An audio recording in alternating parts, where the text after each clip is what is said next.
Olá! Você provavelmente já percebeu essa coisa curiosa, que é o modo como a esquerda brasileira gosta de se apresentar, como despida e destituída de todo preconceito. Preconceituosos são os outros. A esquerda, generosa, amável, tem os braços abertos para a humanidade. No entanto, quando a gente vai olhar de perto, vai examinar essa história no passado, vai examinar o presente, o que se vê é genocídio, o que se vê é má vontade, o que se vê é a construção de conflitos. Não dá para negar, é dada a realidade. No foco, muitas vezes, desse preconceito estão os militares. A esquerda tem bronca com o militar. Trabalham muito esse sentimento negativo, até porque, pessoalmente, para poderem construir um raciocínio qualquer que os valorize na história brasileira, porque eles não têm uma página bonita, uma página digna, uma página emocionante para contar. Eles têm que buscar alguma coisa lá em 1964.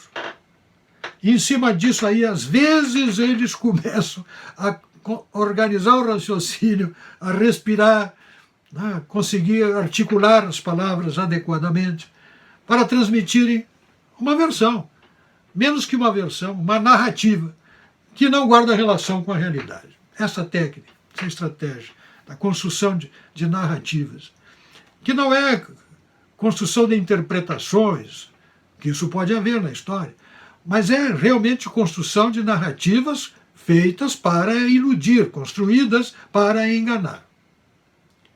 Na história existe interpretação, diferentes, lados diferentes, interpretam o mesmo fato de modo diferente, isso é normal, mas existe também a narrativa construída para enganar, e aí a esquerda é perita nisso.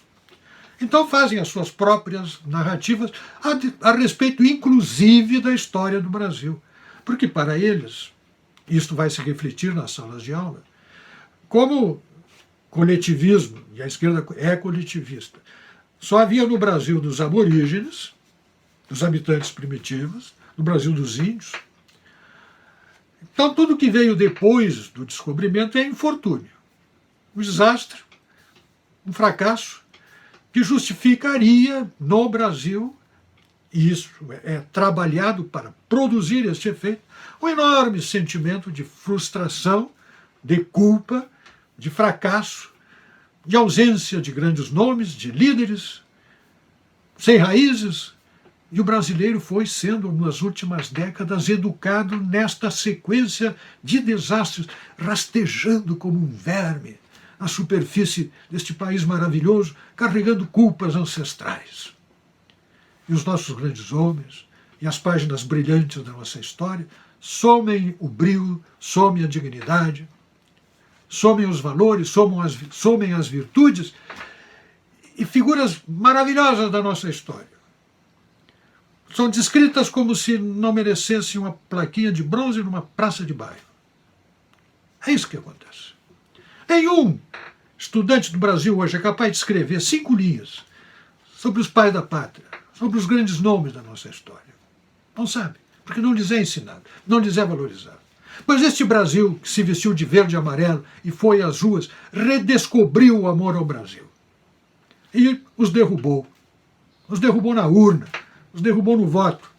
Porque eles jamais se deram conta que, a despeito de todas as restrições, todo o preconceito que tem contra os militares, as Forças Armadas brasileiras continuam sendo, apesar de tudo que fazem, de todas as mentiras, lorotas e histórias mal contadas, as Forças Armadas brasileiras são a instituição, há muito tempo, continuadamente, as instituições mais respeitadas e mais prestigiadas da República.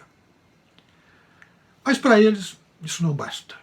Eles continuam destruindo e agora se queixam, reclamam, que tem militar demais no governo. Por quê?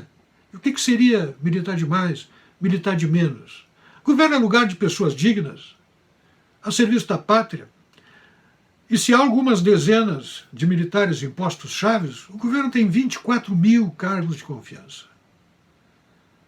E se há uma dezena colocados em postos chaves para cumprir serviço à pátria, É uma escolha para lá de sensata, aproveitar a excelente formação que têm os nossos oficiais superiores, os nossos generais das três armas, para colocá-los a serviço da nação, porque estão treinados para isso. É gente que pensa o Brasil, é gente que serve ao Brasil, não serve a partidos políticos. Não participa destes conluios por carguinhos, troca de voto, estas manobras que infelicitaram e que custaram tão caro a todos nós, sob o ponto de vista moral, sob o ponto de vista econômico, sob o ponto de vista político, sob o ponto de vista social. Estamos usando bons talentos no bom serviço a um Brasil que nós estamos recebendo de volta, em boas mãos. Meu nome é Percival Pugina. Pense nisso. Pense no que falei.